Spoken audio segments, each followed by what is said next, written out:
from being savagely massacred to getting killed instantly. These are 1-in-a-million bull riding events. At number 10, Brady Olson got wrecked by Dakota Joe. The bull hoisted him with its jaws. Man, that bull is so wild. That cowboy is so brave. Oh, buddy, man, wow. Get him up and get him out. The bullfighters then smashed him with its head. Move on into position, whoop. No space to breathe. No time to recover. But number 9 didn't go any softer. Grand Theft wanted Bob Mitchell gone and quick, so it tossed him so hard he exited the arena with an injury as a goodbye gift. Bulls threw him off. Applause, although that looked brutal. Number 8 took it from harsh to horrific. Mason Taylor got yanked clean off by Punchy Pete, then nailed right in the stomach on his way down. Applause. Punchy Pete managed to land a couple gut punches on the dismount. While that was pain in the ribs, number 7 brought something more up close. Even wearing a helmet, Cooper Davis caught a face shot from Hotel Gunnell. Applause. Cooper Davis will definitely feel that one later, of course, as bad as a head hit is. Number 6 shows us that getting hung up might be worse. Briggs Madsen won't ever forget what Beefcake did during that ride, because once he got stuck, Beefcake tried to grind him into the arena floor. Briggs was riding strong. Applause. Music that moment said everything you needed to know. Now at number 5, Chase Doggery lived a real nightmare thanks to a bull named Hawk. Hawk isn't exactly a bull that turns heads in rankings, sitting at 391 worldwide with an average score of 41.1667. Most wouldn't assume he's much of a danger, but stats don't explain everything. What matters more is Hawk has a 100% buck-off percentage, and Chase Doggery figured out why. The ride ended quick. Hawk made a sharp shift early, and Doggery lost balance almost instantly. Applause. That part was expected. Most riders know they'll get tossed from time to time, and Doggery assumed this was one of those rides, quick and over. But just as he hit the dirt and rolled to escape the bull's path, Hawk came storming back. One hind leg swung high, and it came crashing straight down onto Doggery's helmet. It wasn't a soft nudge, the hoofs land hard, and Doggery just gave a thumbs up to signal he was fine. I figured I'd just be thrown off. When I saw the bull turning, I thought I was safe. I didn't expect that his hooves would catch me. The helmet probably saved him from much worse. Still, the blow shook him enough that he sat out his next ride. In bull riding, it's not always the top bulls that take you out sometimes. It's the underdogs with perfect timing, tricky angles, and no mercy. Hawk might be 391 officially, but that night, he ranked number 1 in chaos. But at number 4, Marcus Mast had a face milk mustache from the start. Mast looked hesitant. He was tight, uneasy. Maybe he assumed milk mustache would be a soft one. That wasn't true. These bulls don't feel mercy. They don't give you do-overs. As soon as the chute opened, milk mustache spun hard. Mast held on, trying to power through it for a second. Point to you said. One chag said, got it. Here's the continuation from where the script left off. Rewritten with only 2 words changed per sentence, keeping the tone, flow, sentence count, and style casual and natural for a fictional story YouTube video. But his grip started slipping, and milk mustache wasn't slowing down. With each twist, Mast's balance shifted worse, and then boom, he got flung like a ragdoll. He hit the ground hard, rolled once, and scrambled to his feet as the bull turned. For a split second, it looked like he might escape untouched, but milk mustache came charging in again. One horn just skimmed his vest, close enough to scare, but not strike. That close call left the crowd gasping and Mast shaking. At number 3, we've got one of the wildest recoveries ever. Logan Reed versus Thunder Train. Logan got bucked early, but instead of falling off clean, he clung to the bull's side like a spider. Somehow, someway, he pulled himself back, up mid-ride, and stayed on. The crowd went crazy, and even the announcers couldn't believe it.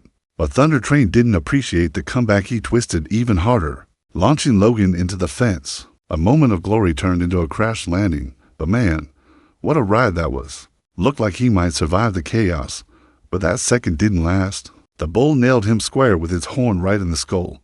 Looks like it only fired him up more. That appeared to be brutal.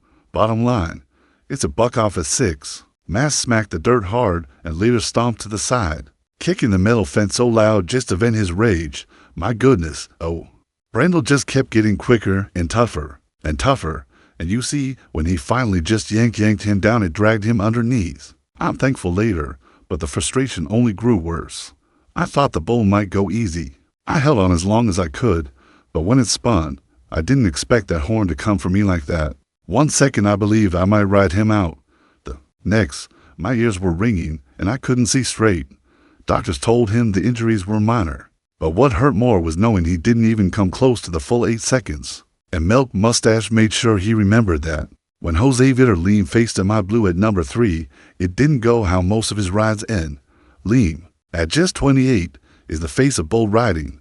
He's ranked number 1 in the PBR-88 event wins, multiple world titles, and a rhythm that makes it look simple. Fans watch him expecting greatness every time, but bulls don't care who's famous. The moment that gate cracked open, something fell off. Leem was trying to get settled, but the bull wasn't letting it happen. One twist, then another, and then my blue launched Leem skyward like he weighed nothing. You don't see that too often, and the folks who paid for front row probably spilled drinks on themselves. As the 2-time league MVP almost turned into a hood ornament, the crowd gasped as Leem went flying, arms spinning, legs folded, head thrown back. He smashed the metal gate hard. It was a brutal, jarring slam. The bull missed him on the comeback, which was a miracle by itself. But the hit with the gate and the twisted landing did enough damage. He didn't stay down though. He pushed himself up, chest pounding, shaking off the blow. I really thought that fall wrecked my neck. I was lucky it didn't, he said.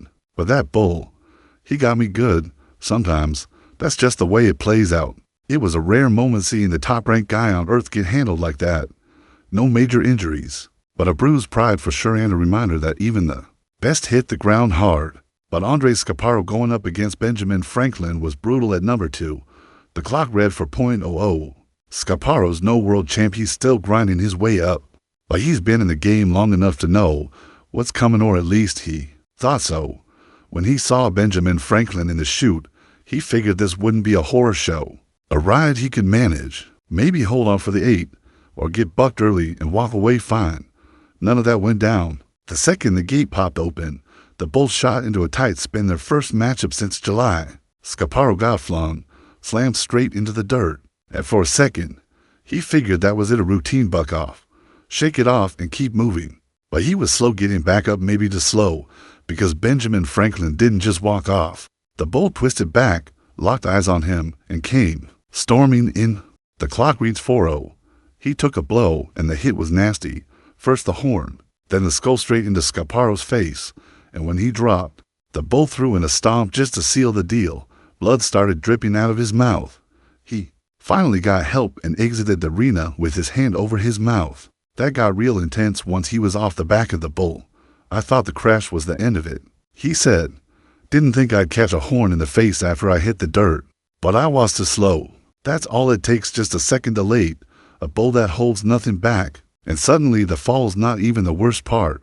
Scaparro's face caught the worst of Benjamin Franklin's fury. But at least he was alert when he left the arena. Klay Gaton didn't get that chance at number 1. Klay Gaton probably checked the stats, and Grin Magic Fire had a 0% buck-off rate. That's no joke, 0. Any rider would take that bull feeling sure, and Gaton did. Ranked number 6, this wasn't supposed to be more than a light warm-up. That's what made the fall hit even harder. As soon as the chute opened, Magic Fire wasn't sluggish or tame like the numbers claimed. The bull erupted out, ran wild, and spun fast. Gaton wasn't ready, and his grip gave out classic rider mindset. His hands stayed caught though, so he didn't fly, he got whipped. First, his skull hit the horn. Then he dangled clumsily. Then came the worst blow. Magic Fire's hose kicked out, and Gaton got thrown straight to the floor like a sandbag. His body didn't bounce, it just laid there. Still, that's when all hell broke loose. J.B. Mooney bolted straight for Gaton. I ran fast because I knew he needed me right now. Mooney said, "There wasn't a second to spare. You see a guy hit like that, you don't wait." Gaton didn't say a word. He was carried off, not walking, his limbs weren't responding right.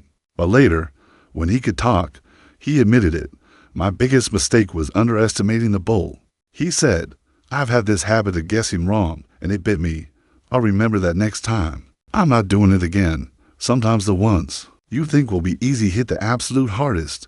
Magic Fire didn't buck many off before, but Gaton learned it only takes one. Riders getting dropped by lesser-known bulls turns a normal ride into a one-in-a-million shocker, because nobody sees it coming, and that's exactly what makes it so brutal. When a rider walks in thinking it'll be easy, and the bull flips, The scripted sticks. It becomes the kind of clip fans watch again and again, not just for the wreck, but for the lesson. In this sport, no bull is ever totally safe.